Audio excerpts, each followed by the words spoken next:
Bloomberg Audio Studios. Podcasts, radio, news. Bloomberg Tech is live from coast to coast with Caroline Hyde in New York and Ed Ludlow in San Francisco. This is Bloomberg Tech. Technology stocks fall, bonds fall, and oil surges as the war in Iran shows no signs of de-escalation. Investor concerns rise as the possibility of disruption to energy markets, supply chains, and a jump in inflation loom large. Karen. Let's take a look at those markets, energy in particular. Ed, I mean, extraordinary moves that we're seeing in oil. Oil is currently having the biggest move since 2022. At one point since 2020, it's the highest since 2024. That has implications for the Nasdaq, down almost 2%. And the S&P 500 down almost 2%. Why? Because the Federal Reserve cannot cut into this inflationary environment is the way that the market is anticipating. Bitcoin is off by some 1.7%. The Nasdaq 100 is off session lows, but that is what we're looking at, right? There is targeted drone and missile activity as a threat to energy infrastructure in the Middle East. New York crude, WTI, up 8%, $77 a barrel, but also Brent, the global benchmark, surging to $85, first time in a long time. US 10-year yield had been above 4.1% and on track for its biggest two-day advance since April of last year. We've come off that a little bit. We are very focused on what is happening in the Strait of Hormuz, right? There are boats that are stuck and cannot carry oil. As a result, the producers, like Iraq, have stopped producing. And by the way, America relies a lot on Iraqi oil in terms of the refiners. So we're going to look at that. There is specific tech action. So let's get to that action with Bloomberg Equities reporter Ryan Vlaselica. There's a lot to unpick here, right? At one point, the Nasdaq 100 was on track for its biggest drop since October, certainly since November, when we got that strong jobs print. There is inflation concern, but broadly, where is the risk-off sort of mentality and sentiment you're seeing, Ryan? Good morning. Thanks for having me. So one thing I would just note is that all of this recent news, all this rise in political uncertainty comes at a time when investors were already showing signs of being cautious about tech. We have seen concerns about how much money is being spent on AI. We have seen concerns about AI-related disruption. So if you add a new wrinkle on top of that, I think you already had investors predisposed to sell and sell pretty broadly. Ryan, more broadly, just dwell a little bit more on what's happening in terms of the software perspective and what's happening in certain names. MongoDB, and I hate to bring it back to what the market was treading water on or trying to digest before this geopolitical upheaval, but we have to go back to what's happened in terms of MongoDB's extraordinary sell-off, despite the numbers not being quite as ugly as many would have anticipated. Right, so this occurs against the backdrop of people being very cautious that AI services are going to diminish the growth prospects for legacy software companies, offer some kind of replacement, diminish their pricing power, their margins. MongoDB's results kind of fit into that narrative where they weren't necessarily bad, but the upside was a little bit smaller than people had expected it or relative to past quarters. The outlook was not dramatically higher. All these sort of concerns just feed into this broader environment right now where people are very concerned about AI. When you have results like this, it just sort of adds to the concern by not really diminishing them. Like I said, people were already predisposed to sell, and you're really seeing that in a stock like Mongo right now. Right. Also, massive underperformance in chip stocks, which we're going to explain a little bit later on in the show. Bloomberg's Ryan Vlaselica, thank you very much. Let's talk a bit more broadly about what's happening in markets. Brian White is Piper Sandler, co-head of technology investment banking. We're going to have a different conversation probably to the one that we thought we might be having.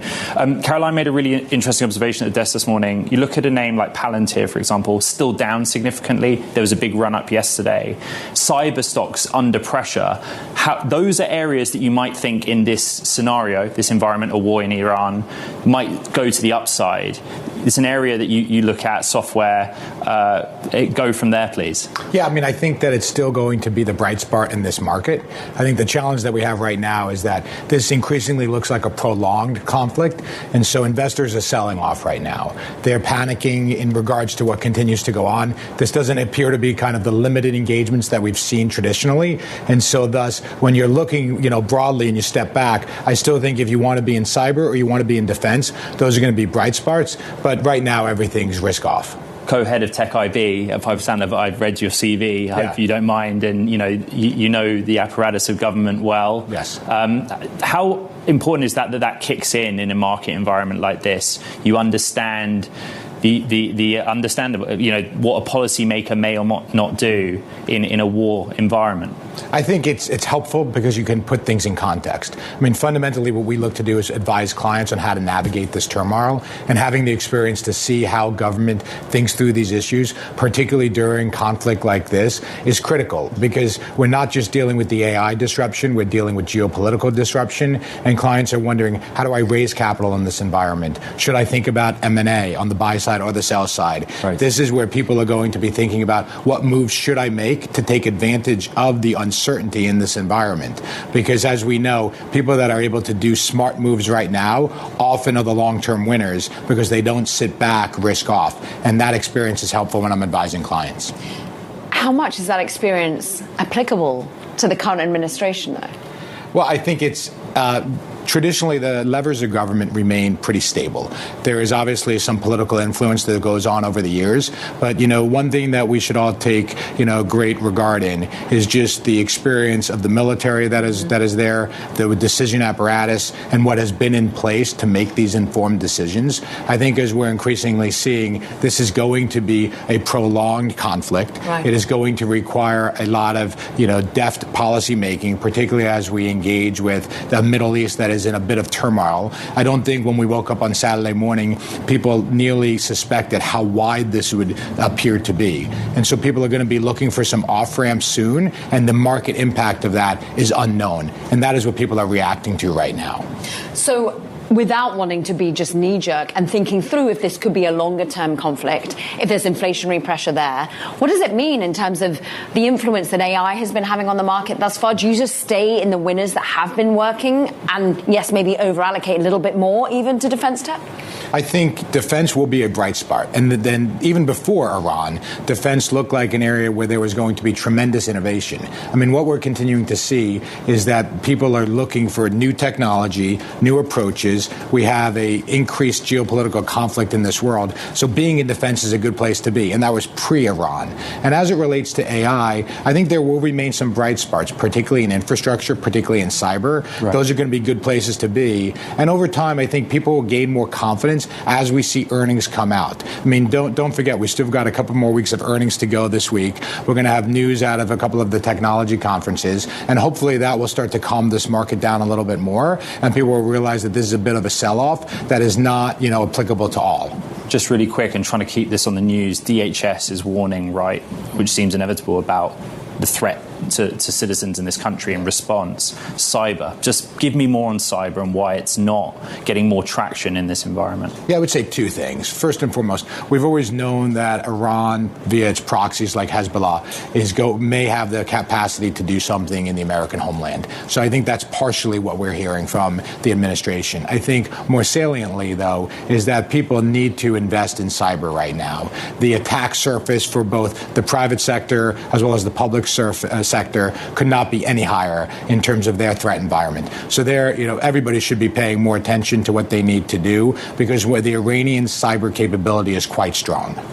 Brian White, Piper Sandler, great to have you here on Bloomberg Tech. I want to get to what happened in Korea overnight. Shares of Samsung and SK Hynix both falling by around 15%. There was a holiday in the Korean markets on Monday. So this was the first session since the war in Iran and the events of the weekend. But remember that the Kospi, the main index in Korea, has been a massive outperformer year to date, led by Samsung and SK Hynix. It's just a market reaction, a sentiment reaction, particularly with the energy infrastructure concern in those two names, but it was a big move, and maybe that's carried to chip names in the US in this session. Certainly extraordinary sell-off over there. Meanwhile, coming up, we look at some extraordinary moves from Sam Altman, calling OpenAI's Pentagon deal rollout sloppy. That's next. This is Bloomberg Tech.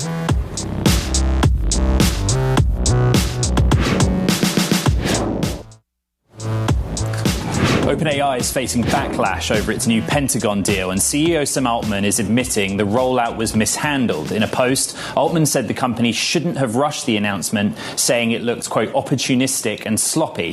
Here with the latest is Bloomberg's AI reporter Rachel Metz. It's one where you probably need to explain to us what the deal is and how it came about, but a very public statement by OpenAI's CEO about how it was done.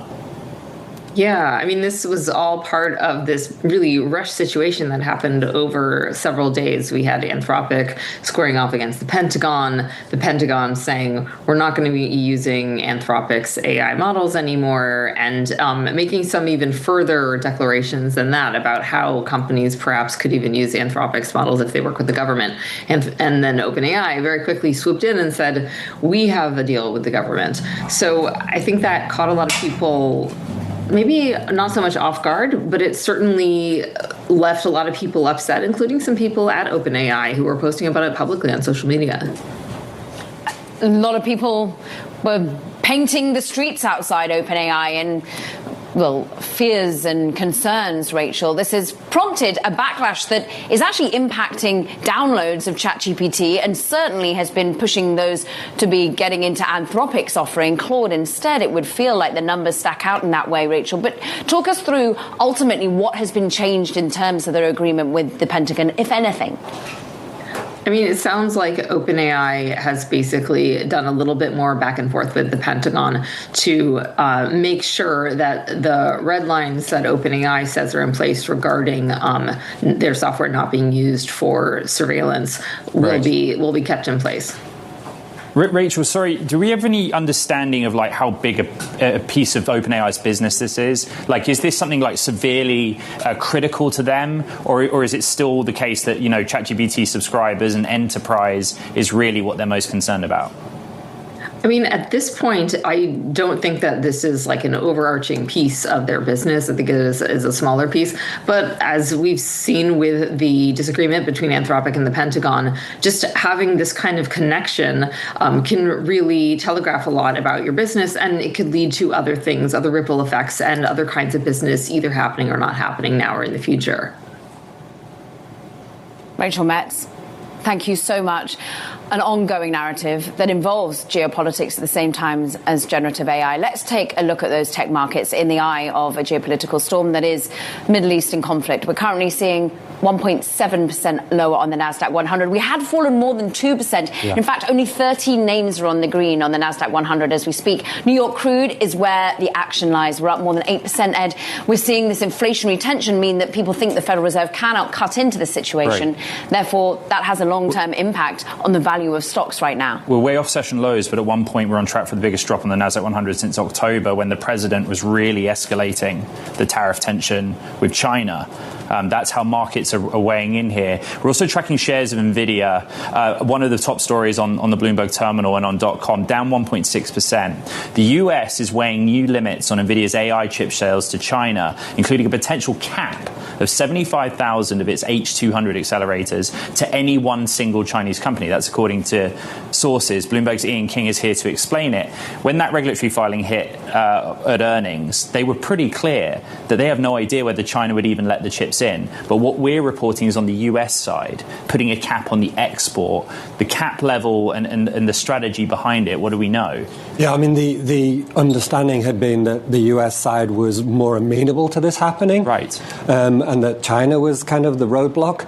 But now what we're reporting is that there are more restrictions, more kind of fine print details being piled upon it. And that obviously makes the situation more difficult and the likelihood of major shipments and major business less likely. And that's why, in many ways, Nvidia and Jensen didn't include any China business in their forward-looking guidance. So do we just take it from here that China doesn't want even H200s and where we are in terms of a potentially crafted Blackwell offering? Yeah, I mean, the way that NVIDIA's leadership have phrased it is like, look, you'll know the Chinese have given us permission when you see the Chinese companies make orders. We haven't seen them make the big orders yet. So obviously that doesn't look positive. It doesn't look hopeful for the way things are progressing. Go back to the basics of what Caroline just said. The forecast for sales is $78 billion plus or minus 2% in the quarter. Does not include any China. But when you did your earnings piece the next day, a lot of the analysts were like, well, China is then therefore potential upside in the event they are allowed to do it. Jensen's modelling for that or not? It doesn't appear to be. I mean, they're being prudent right now. I mean, the potential upside came from the detail that we got during earnings, which is, hey, we got a few licenses. Right. So Wall Street was like, oh, great, crack of light. Here we go. And then now we get this, and obviously we still haven't seen any movement from the China side either. Now, China used to be a significant area of revenue. What was it? Almost at 20% at one point for Nvidia numbers, or thereabouts. Where's the Middle East at? Can I just ask something to throw a curveball into the mix in the current geopolitical situation? No, that's a very good question. Obviously, Nvidia cares very much about what's called sovereign AI, which is, countries' attempts to try and build their own infrastructure. We've seen that in Saudi Arabia. We've seen that in the UAE. And these are areas where there's a lot of cash and there's a lot of investment in this future economy being made. So any threat to that would obviously be a threat to this whole system. Well, certainly Nvidia is one of the key legs to the downside in a points perspective today. Ian King, we're always so thrilled to have his expertise, and it's nice to be sat next to him as well. Meanwhile, let's take a quick look on what's happening with Apple, because if you didn't realize, amid the torrent of news that you're trying to digest today, the company is actually introducing refreshed MacBook Pros and Airs with an M5 chip. The company also raising the prices of those products amid an industry-wide memory crunch. Other products announced include 2 new external monitors. As you see, shares down 0.9%, so actually better performing than the rest of the market, Ed.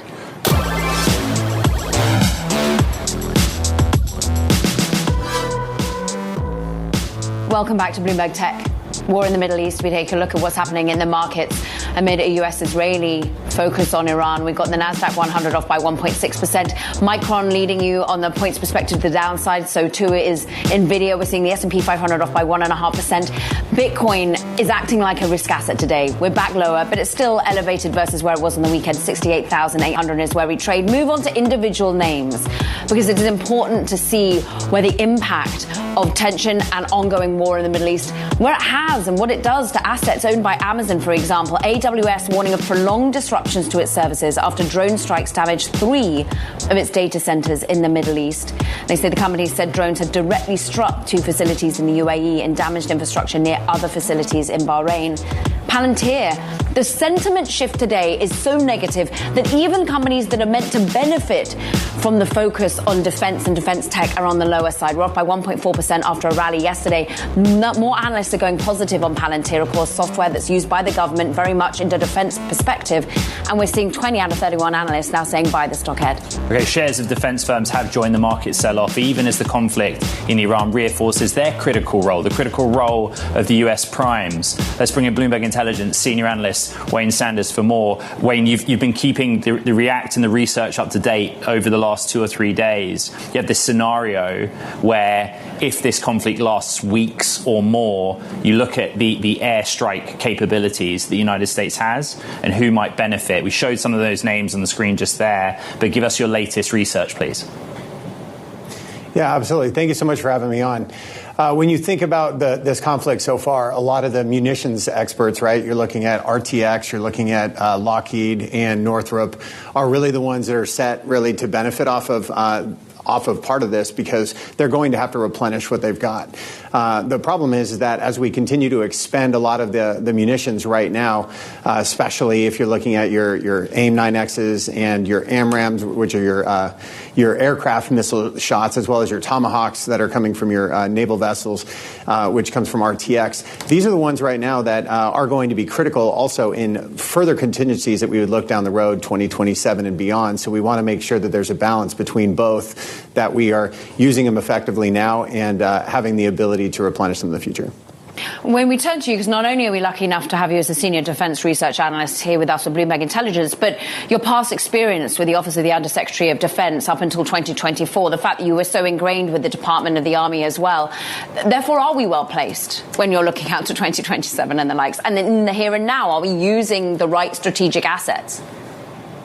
Yeah, no, great question. And so the bottom line I try to tell a lot of people is the U.S. military does a very good job of making sure that they have contingency plans in place. They war game these all the time to say, okay, these types of conflict scenarios that we would be looking at would require this amount of munitions. It would require these amount of aircraft. It would require these amount of targets that we would want to be able to hit. When you put all those into place, I guarantee you that there is not a way where the President of the United States got a briefing from the Pentagon that says, hey, we're going to run out of missiles in a specific period of time if we were to go into Iran. So they have those contingencies in place. They know what they're doing from that. Given the fact that we have air superiority as well, means that we have plenty of resupply capability in the area as well. So when I want to talk about what's happening on the ground, our colleagues at Bloomberg News and at Bloomberg Economics have basically done the missile math. For the United States, this has been focused on the Patriot missile system, right? $4 million missiles, whereas Iran has deployed lower-cost $20,000 drones. There is evidence that the U.S. is also looking at drone strategy. What are you seeing in the data that's being published? Yeah, we're doing a lot right now. The U.S. is doing a lot, especially on counter-drone technology as part of the Pentagon's Replicator 2.0 initiative. There are a lot of companies out there right now, BAE working on APKWS as well. That's been something that's been used in Ukraine as well from a counter-drone capability. And then you're also, you start looking at things like directed energy, high-powered microwaves, and high-energy lasers. Those are further out, right? They are not right now at the point of full rate production scalability. But it starts to ask the question, like you guys are talking about, is you have to be able to look at the magazine depth, how much it costs for us to be able to shoot those things down, and they've got to be alternate technologies that are out there that can help us be able to do that a lot cheaper. You look at it on munitions side of the house, we reverse engineered, the United States reverse engineered a Shahed drone specifically to create the Lucas drone. So from a strike perspective, you're now looking at, instead of a $1.5 million Tomahawk missile, you could actually use a $35,000 unmanned one-way attack drone, which this is the first operational employment that has been out there is during this time in Iran. Wayne Sanders, a Bloomberg Intelligence analyst, as well as retired colonel. We so appreciate your time today. Look, demand for defense tech may be set to rise, but the spike in oil, the gas prices, the closure of key shipping routes, well, they're raising concerns about how those products reach markets. Tara Murphy-Dorsey is here with us, CEO of Gavini. Look, it's a software provider for defense tech supply chains. You have the inside track on resilience right now. You sit there in Washington, Tara, and I ask, you put out a note really thinking about an availability crisis that we currently have. Spell out that reality that we have in acquisition right now. The reality is that I think you can see from the weekend the demand for American military power is continuing to increase. And so much of the conversation, including what we just heard from Wayne's great summary, is focused on production of new systems. That's incredibly important. But when you also look at what the United States is bringing to bear in the Middle East right now, F-15s, F-22s, some of these systems are sustainment challenges as well. Right. And so there's a production need in the United States. There's also an availability of parts and legacy systems that is equally important. We're not in any sort of real immediate crisis, though, when it comes to this Iranian focus and battle that currently rages. We're not. I would say that the United States today is capable, including not just from a military capability perspective, but a capacity perspective of executing any military operation that it deems appropriate. We are not in immediate danger of running out of stockpiles of munitions. We are, when you look at longer term trends, in a situation where if we are firing 1 year's worth of missile production in a 1 week time, then things start to really become questionable in terms of overall sustainability. Tara, one of the most read stories on the Bloomberg is about Russia seeing the war in Iran as putting pressure on its own air defense systems in the context of Ukraine. Very interesting. Earlier in programming, we spoke to SF CFO about how Ukraine fits into the Iran dynamic. Just listen to this. Some of the experience from Ukraine is developed quite quickly into the use.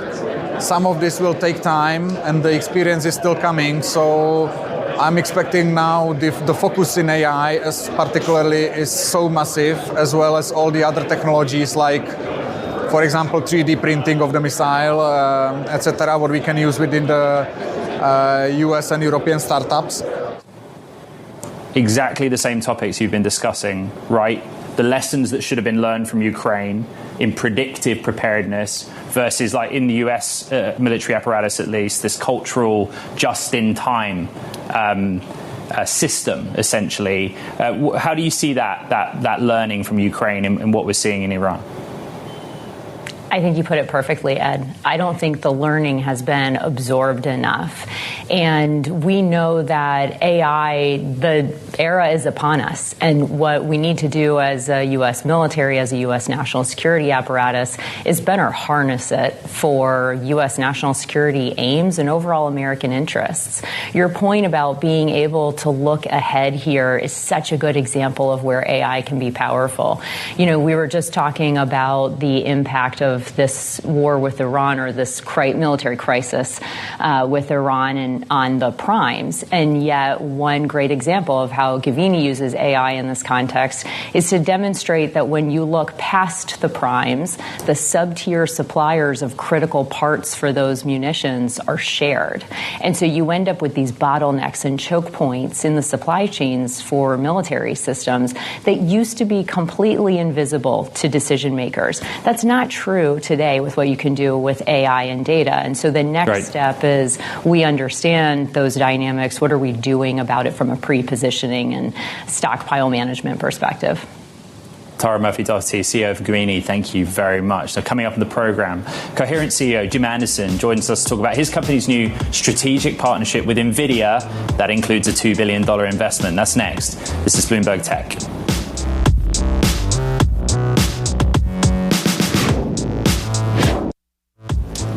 Nvidia has agreed to invest $4 billion in the photonics firms Coherent and Lumentum. The two equally sized bets by the AI leader should ensure demand for advanced optical components used in data centers. Let's discuss with Coherent CEO Jim Anderson. I think a reasonable place to start is to understand the role that a laser has in the server design and in the data center more broadly, how servers talk to one another, because the market reaction is quite clear to how investors feel about this, but where does the technology fit in? Yeah, it's a good question. First of all, thank you for having me on. I appreciate it. The way you can think about it is a laser is really ultimately it's photonics, and it's really about light, and it's about using light to transmit data in the data center. And there's a good portion of the data center already today where all of the communication of the data is happening with light. And the reason that light gets used rather than, for instance, an electrical signal is light is the absolute fastest, most power efficient way to transmit data. And so good portion of the data center already runs 100% on photonics optical connections. But as we move forward, building new data centers, as we see a massive ramp in the amount of data flowing through these data centers, more and more of the data center connections will be based on light, on optical photonics. So in this arrangement, you'll take the funds for R&D purposes, but inside of it, there is a purchase opportunity for Nvidia. Nvidia's done a lot on silicon photonics. They've told me about it for quite a while now. What's new in it for them? What is it that they're able to now do that they couldn't do themselves? Well, they're relying on us to bring the photonics expertise, right? So Nvidia for us has been a long-term partner, actually over 20 years as a customer and a partner through their Mellanox acquisition. So we've had a long history with Nvidia, and really what we're doing is working together to use photonics to advance the architecture of data centers, to find new innovation within data centers. And the key thing that photonics or optics brings is incredibly power efficient data transmission, because again, there's no more as opposed to transferring via electrons. Exactly. So as you increase the data rates, as you increase the amount of data that's being transmitted, you have to, if you're using electrical today, eventually you'll hit a physics limit and you'll be kind of forced to switch to optical. And so we'll see more and more of the connections within the data center move to optical. And that's really where we come in. We're a global expert in photonics and optical communication. The market is forward-looking. They understood the copper to optical vibe for a few months, if not years, and your shares have shown that. But what's interesting is Lumentum CEO was speaking at an event yesterday, Michael, and he was talking about even with scaling of their supply, they're still way behind. They're falling further behind where demand is. Is that something similar for you as well? Well, demand, there's no doubt, demand is incredibly strong, and that is both in the near term and in the long term. I mean, the forecasts that we're seeing from our customers, not just Nvidia, but large hyperscalers, cloud service providers, are just exceptionally strong. And so what we are doing about that is we are rapidly expanding our capacity. I mean, we are building capacity as fast as we can. What does that look like? What's the supply chain? I was going to to say, just as one example, Ed, you asked about the lasers. Let's take the lasers. Right. We all want to talk about lasers. So if you look at the lasers, we're doubling our capacity this year, right? So we're coming out with twice as much indium phosphide. That's the key material underneath the lasers, but twice as much indium phosphide production. So we are ramping our capacity as fast as possible. Right. But back to, as we see more and more of the data center convert from electrical to optical, you've got kind of two big secular growth trends underneath us. And number one, the data center growth, but number two, this conversion of electrical to optical. And so that just generates an incredible amount of demand. So we're trying to stay ahead of that. We're ramping capacity. This Nvidia partnership is part of that. That investment that they made into Coherent will help us ramp capacity faster and make sure that we've got the right capacity. So ramp capacity where, right? We had the co-founders of Mesh on the show recently, SpaceX alum who did lasers at SpaceX. Yeah. And they came to market with a very simple argument. Output of these systems at scale is done in China. There isn't a facility in the United States. There isn't the capacity here. Is that part of your game plan, or you dispute that? Absolutely. Lasers, some of the key technology that we're developing and ramping is here in the U.S., right? So we have a long history of U.S. manufacturing. We were founded as a U.S. manufacturing company. We've got over 20 manufacturing sites across 13 different states. But one of the key technologies that we're ramping on behalf of Nvidia and other customers is that laser technology. Right. That's happening in Sherman, Texas, right? And that's a great facility. We've supported customers out of that facility for years, but that's where we're going to be, part of where we're going to be doubling capacity. What do you need from a raw material perspective? What is it that makes U.S. manufacturing ever more capable? I'm sure you're discussing this with government all the time. Yeah. So one of the key inputs is it's the indium phosphide substrates themselves, and so we have a very diversified supply chain. We've, just like Nvidia is securing capacity rights to our capacity, we're doing the same thing with our suppliers. So we're making sure that we've got all the key input capacity or input supply secured. But look, we believe that these key optical technologies like lasers, we absolutely want to see that manufactured in the U.S. Now, we have other sites as well. We're a global company, and so we are ramping at multiple sites, but that's one of our key facilities is Sherman, Texas. Jim, it's great having you on what is a rather busy week. Jim Anderson, Coherent CEO. Always love talking lasers.